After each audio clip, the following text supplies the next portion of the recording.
विद्यार्थियों, आज के अध्ययन में आपका स्वागत है। कक्षा 10 सामाजिक विज्ञान के विद्यार्थियों, इतिहास के क्रम में हम निरंतर अध्ययन कर रहे हैं। यूरोप में राष्ट्रवाद का उदय पर हमारी चर्चा चल रही थी।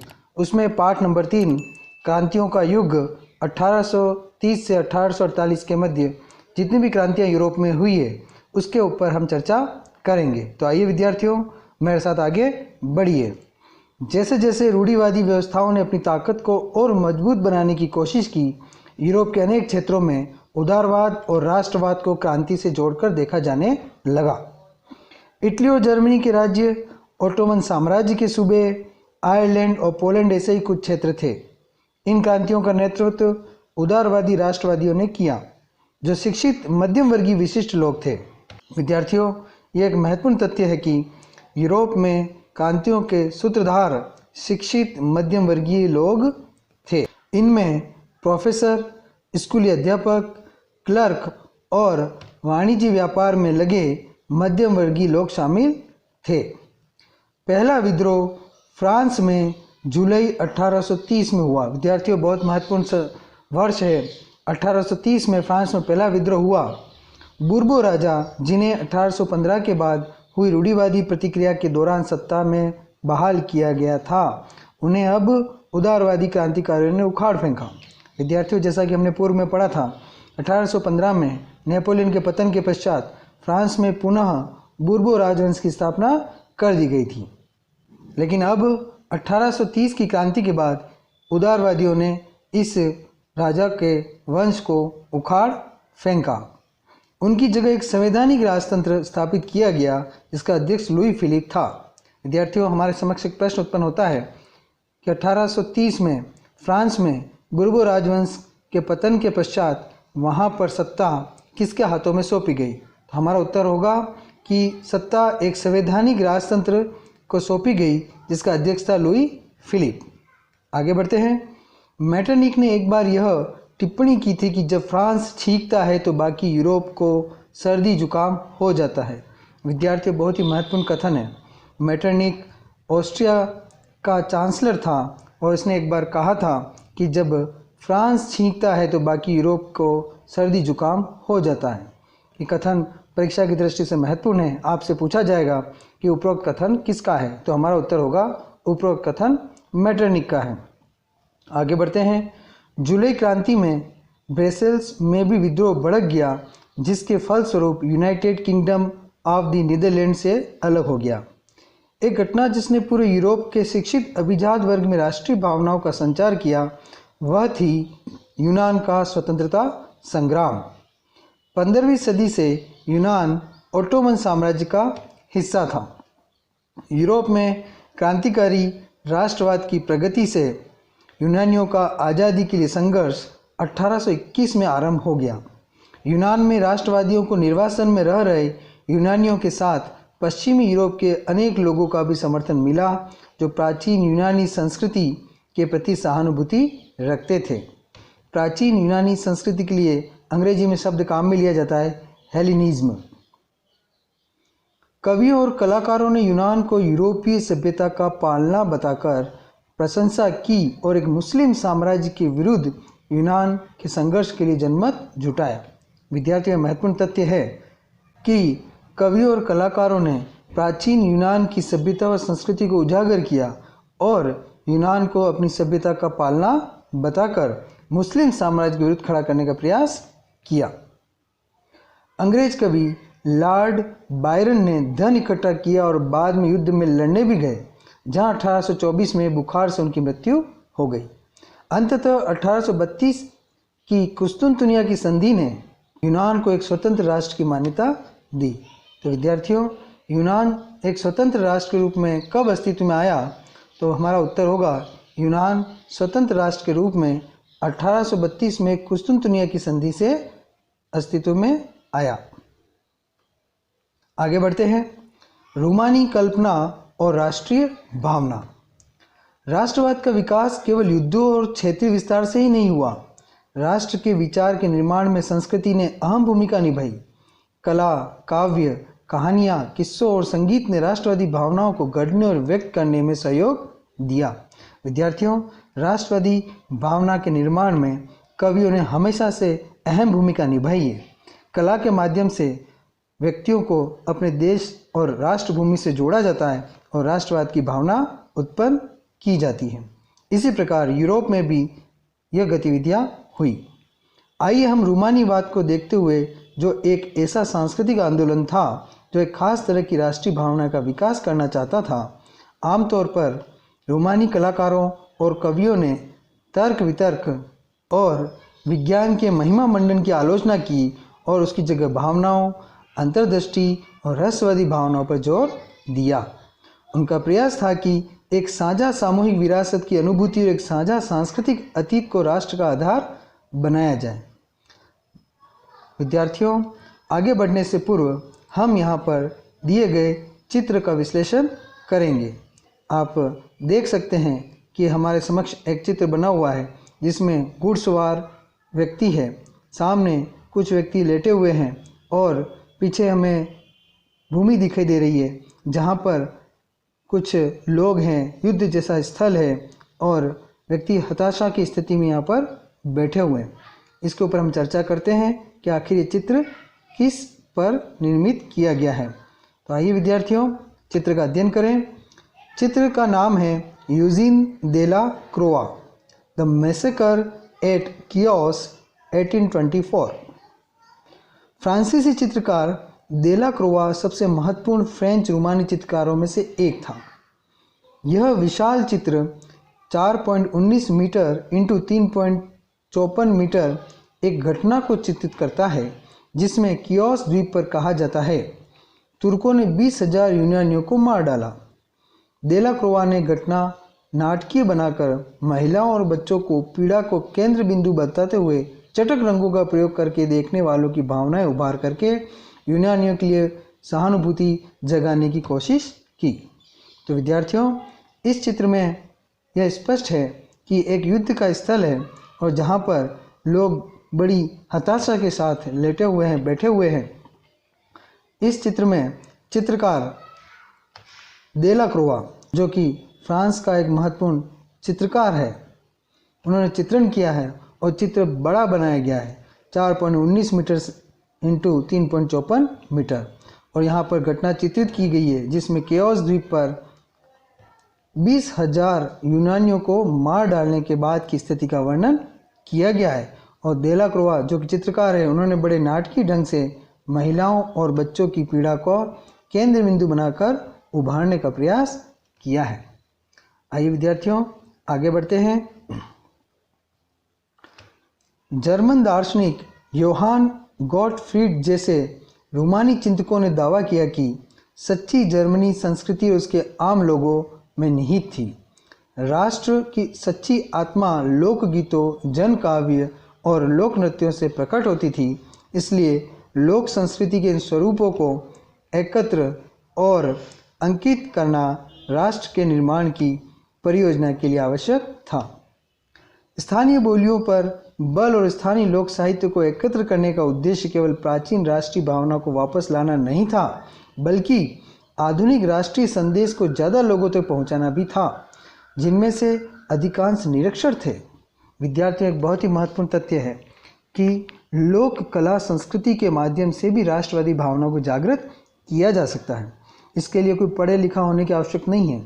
निरक्षर व्यक्ति भी अपनी संस्कृति व लोक चित्रों व लोक गीतों के माध्यम से राष्ट्रवाद के प्रति जागृत हो सकता है। ये खास तौर पर पोलैंड पर लागू होता था, जिसका 18वीं सदी के अंत में रूस, प्रशा और ऑस्ट्रिया जैसी बड़ी शक्तियों ने विभाजन कर दिया था। यद्यपि पोलैंड अब स्वतंत्र भू क्षेत्र नहीं था, किंतु संगीत और भाषा के जरिए राष्ट्रीय भावना जीवित रखी गई। मसलन कैरोल कुर्पिस्की ने राष्ट्रीय संघर्ष का अपने ओपेरा और संगीत में गुणगान किया और पोलेनस और माजुरुका जैसे लोक नृत्यों को राष्ट्रीय प्रतीकों में बदल दिया। विद्यार्थियों, लोक नृत्य व लोक गीतों का भी राष्ट्रवाद की भावना को पनपाने में महत्वपूर्ण योगदान होता है। भाषा ने भी राष्ट्रीय भावनाओं के विकास में एक महत्वपूर्ण भूमिका निभाई। रूसी कब्जे के बाद पोलिश भाषा को स्कूलों से बलपूर्वक हटाकर रूसी भाषा को हर जगह जबरन लादा गया। 1831 में रूस के विरुद्ध एक सशस्त्र विद्रोह हुआ, जिसे आखिरकार कुचल दिया गया। इसके अनेक सदस्यों ने राष्ट्रवादी विरोध के लिए भाषा को एक हथियार बनाया। चर्च के आयोजनों और संपूर्ण धार्मिक शिक्षा में पुलिस का इस्तेमाल हुआ। इसका नतीजा ये हुआ कि बड़ी संख्या में पादरियों और बिशपों को जेल में डाल दिया गया। रूसी अधिकारियों ने उन्हें सजा देते हुए साइबेरिया भेज दिया क्योंकि उन्होंने रूसी भाषा का प्रचार करने से इनकार कर दिया था। पोलिश भाषा रूसी प्रभुत्व के विरुद्ध संघर्ष के प्रतीक के रूप में देखी जाने लगी। विद्यार्थियों, आगे बढ़ने से पूर्व हम यहाँ पर कुछ महत्वपूर्ण तथ्यों का अध्ययन करते हैं। ग्रीम बंधुओं की कहानी, लोक कथाएं और राष्ट्र निर्माण। प्रिंस फेरी टेल्स एक जाना माना नाम है। जैकब ग्रीम और विल्हेम ग्रीम बंधुओं का जन्म क्रमशः 1785 और 1786 में जर्मनी के हनाउ शहर में हुआ था। जिस समय ये दोनों भाई कानून की पढ़ाई कर रहे थे, उसी समय उन्होंने शौकिया तौर पर पुरानी लोक कथाएं इकट्ठा करना शुरू किया। वे 6 साल तक गांव-गांव जाकर यही काम करते रहे। वे लोगों से बात करते थे और पीढ़ियों से चली आ रही जो भी लोक कथा उनकी जानकारी में आती उसे लिखकर रख लेते थे। ये कहानियाँ बच्चों और बड़ों में समान रूप से पसंद की जाती थी। 1812 में उन्होंने इन कहानियों का पहला संग्रह प्रकाशित किया। बाद में दोनों भाई उदारवादी राजनीति में सक्रिय हो गए। प्रेस की स्वतंत्रता के आंदोलन में उन्होंने विशेष रुचि ली। इसी बीच उन्होंने 33 खंडों में जर्मन भाषा का शब्दकोश भी प्रकाशित कर डाला। ग्रीम बंधु फ्रांस के वर्चस्व को जर्मन संस्कृति के लिए खतरा मानते थे। उनको विश्वास था कि उन्होंने जो लोक कथाएं इकट्ठी की है वे विशुद्ध और सच्ची जर्मन भावना की अभिव्यक्ति है। लोक कथाएं इकट्ठी करने और जर्मन भाषा को विकसित करने के अपने प्रयासों को वे फ्रांसीसी प्रभुत्व का विरोध करने और एक जर्मन राष्ट्रीय पहचान गढ़ने की व्यापक योजना का हिस्सा मानते थे। विद्यार्थियों, अभी हमने ये तथ्य जो पढ़ा है उससे स्पष्ट होता है कि लोक संस्कृति के माध्यम से भी लोगों को जागृत किया जा सकता है, उनमें राष्ट्रीय भावना उत्पन्न की जा सकती है। लोक कथाओं के संग्रह से व्यक्तियों को अपनी पहचान बनाने में मदद मिलती है। तो आइए विद्यार्थियों, अध्ययन को निरंतर रखते हैं और आगे बढ़ते हैं। भूख, कठिनाइयाँ और जन विद्रोह। 1830 का दशक यूरोप में भारी कठिनाइयाँ लेकर आया। 19वीं सदी के प्रथम भाग में पूरे यूरोप में जनसंख्या में जबरदस्त वृद्धि हुई। ज़्यादातर देशों में नौकरी ढूंढने वालों की तादाद उपलब्ध रोजगार से अधिक थी। ग्रामीण क्षेत्रों की अतिरिक्त आबादी शहर जाकर भीड़ से भरी गरीब बस्तियों में रहने लगी।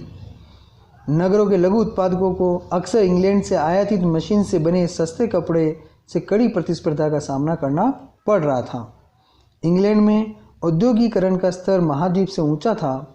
महाद्वीप को यह प्रतिस्पर्धा कपड़ा उद्योग से ज़्यादा झेलनी पड़ रही थी क्योंकि उसका उत्पादन मुख्यतः घरों और छोटे कारखानों में होता था और केवल आंशिक रूप से मशीनीकृत था। यूरोप के उन इलाकों में जहां कुलीन वर्ग अभी भी सत्ता में था, कृषक सामंती शुल्कों और जिम्मेदारियों के बोझ तले दबे थे।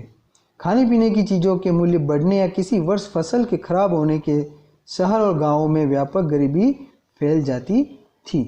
तो विद्यार्थियों, इस प्रकार हम देखते हैं कि शहरों में परिवर्तन आ रहा था। गांवों की जो आबादी थी वह शहरों की ओर बढ़ रही थी। विद्यार्थियों, हमारे समक्ष एक चित्र है, हम उस चित्र का विश्लेषण करेंगे।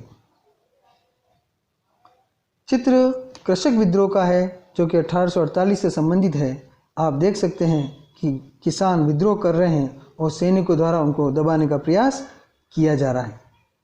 यहाँ पर सैनिक शस्त्र लेकर खड़े हैं और किसान विद्रोह कर रहे हैं। इस पर अधिक अध्ययन करते हैं।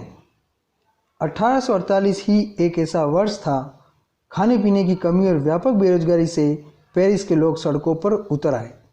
जगह जगह अवरोध लगाए गए और लुई फिलिप को भगाने पर मजबूर किया गया। राष्ट्रीय सभा, जो कि नेशनल असेंबली थी, ने गणतंत्र की घोषणा करते हुए 21 वर्ष से ऊपर सभी वयस्क पुरुषों को मताधिकार प्रदान किया और काम के अधिकार की गारंटी दी। रोजगार उपलब्ध कराने के लिए राष्ट्रीय कारखाने स्थापित किए गए। विद्यार्थियों, एक महत्वपूर्ण परिवर्तन आया कि राष्ट्रीय सभा ने 21 वर्ष से ऊपर के वयस्क पुरुषों को मताधिकार प्रदान किया।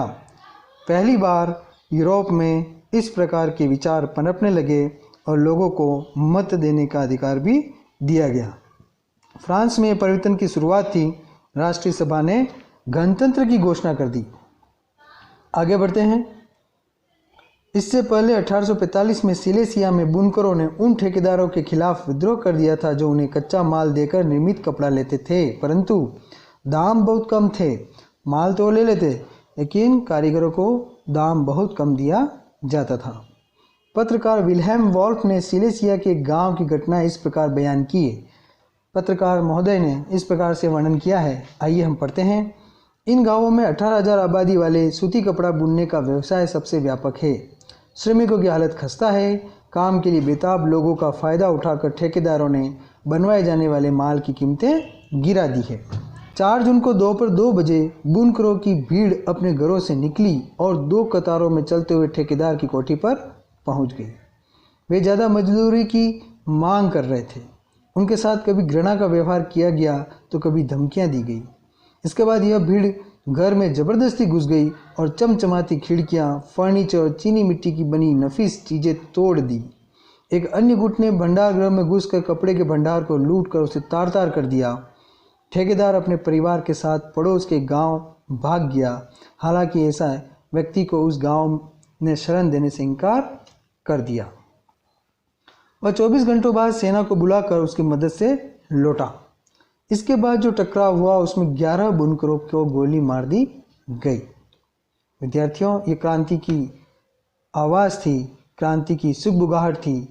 आगे हम बढ़ते हैं और अध्ययन करते हैं। 1848 उदारवादियों की क्रांति।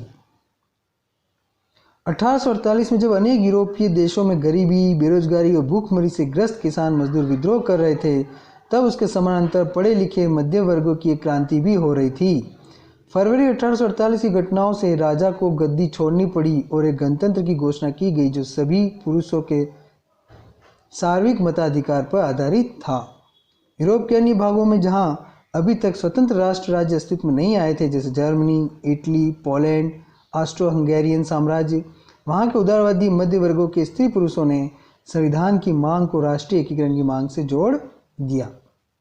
उन्होंने बढ़ते जन असंतोष का फायदा उठाया और एक राष्ट्र राज्य के निर्माण की मांगों को आगे बढ़ाया।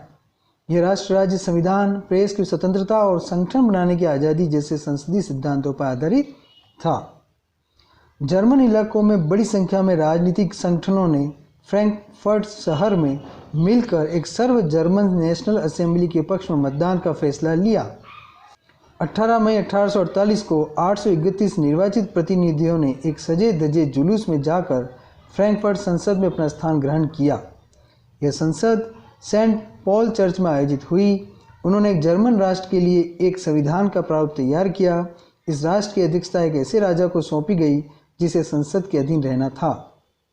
जब प्रतिनिधियों ने प्रशा के राजा फ्रेडरिक विलेम चतुर्थ को ताज पहनाने की पेशकश की तो उसने उसे अस्वीकार कर उन राजाओं का साथ दिया जो निर्वाचित सभा के विरोधी थे। जहाँ कुलीन वर्ग और सेना का विरोध बढ़ गया, वहीं संसद का सामाजिक आधार कमजोर हो गया। संसद में मध्य वर्गों का प्रभाव अधिक था, जिन्होंने मजदूरों और कारीगरों की मांगों का विरोध किया, जिससे वे उनका समर्थन खो बैठे। अंत में सैनिकों को बुलाया गया और असेंबली भंग होने पर मजबूर हुई। विद्यार्थियों, आप देख सकते हैं कि फ्रैंकफर्ट की संसद में व्यक्तियों ने मिलकर उदारवादी आंदोलन के अंदर महिलाओं को राजनीतिक अधिकार प्रदान करने का मुद्दा विवादास्पद था।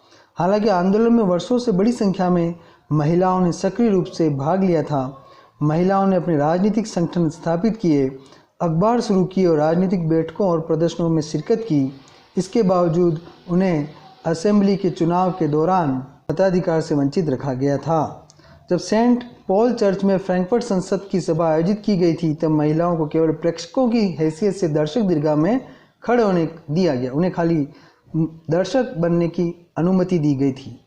हालांकि रूढ़िवादी ताकतें 1848 में उदारवादी आंदोलन को दबा पाने में कामयाब हुई, किंतु वे पुरानी व्यवस्था बहाल नहीं कर पाई।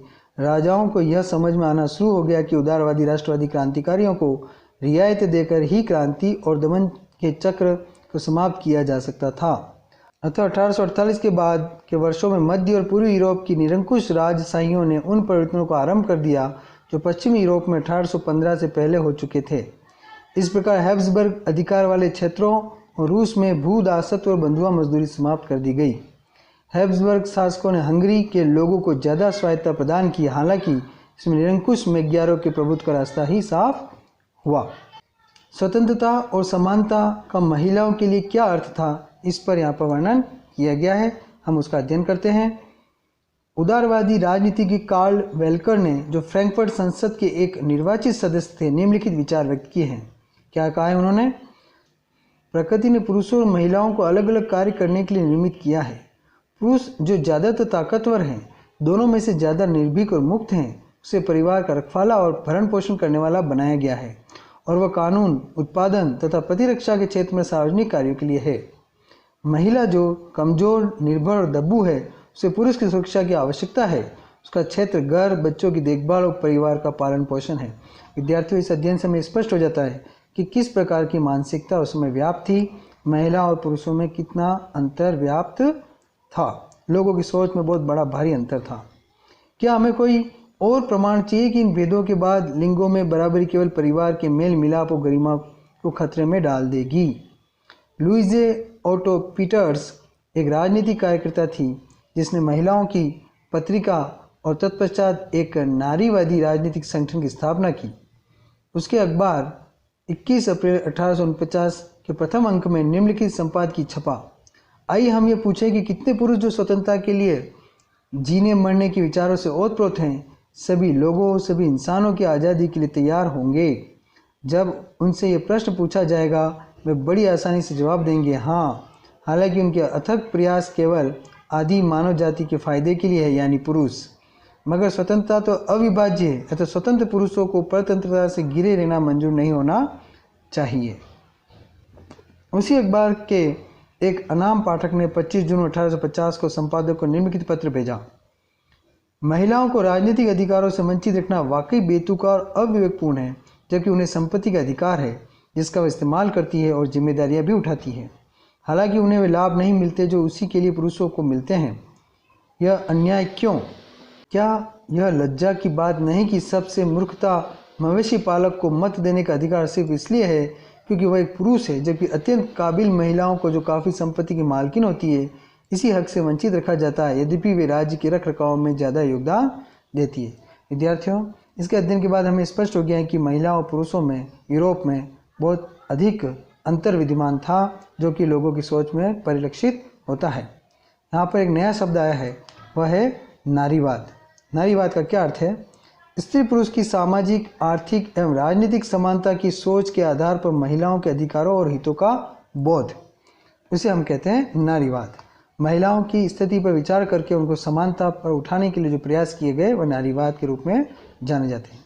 विद्यार्थियों, अब हम फ्रैंकफर्ट की संसद का जो चित्र हमारे समक्ष उपलब्ध है, उस पर चर्चा करेंगे, उसको समझने का प्रयास करेंगे। विद्यार्थियों, आप देख सकते हैं कि यह संसद है जहाँ पर बहुत से नागरिक बैठे हुए हैं और ये सारे सदस्य यहाँ पर इकट्ठे हुए थे ताकि फ्रांस में गणतंत्र स्थापित हो सके, फ्रांस आगे बढ़ सके। यहाँ पर दर्शक दीर्घा में काफ़ी लोग बैठे हुए हैं, ऊपर भी बैठे हुए हैं। इस चित्र के माध्यम से यह स्पष्ट होता है कि किस प्रकार फ्रांस में गणतंत्र की शुरुआत होती है। यह चित्र सेंट पॉल की चर्च में फ्रैंकफर्ट संसद का चित्र है और इसके ऊपर बाईं दीर्घा में महिलाएं बैठी हुई है। अभी हमने पूर्व में पढ़ा था कि महिलाओं को वहाँ पर सिर्फ बैठने की इजाज़त दी गई थी, दर्शक बनने की इजाज़त दी गई थी। आगे हम नए शब्द पर और चर्चा करते हैं। एक नया शब्द आया था, विचारधारा। विचारधारा से क्या तात्पर्य? एक खास प्रकार की सामाजिक एवं राजनीतिक दृष्टि को इंगित करने वाले विचारों का समूह, उसे हम कहेंगे विचारधारा। तो विद्यार्थियों, इस प्रकार यूरोप में 1830 से 1848 के मध्य क्रांति का युग पर हमने अध्ययन किया और ये समझने का प्रयास किया कि किस प्रकार यूरोप में राष्ट्रवादी भावनाएं फैलने लगी, बढ़ने लगी। पुनः अध्ययन के क्रम को हम जोड़े रखेंगे और नए अध्याय के साथ शीघ्र मिलेंगे। धन्यवाद।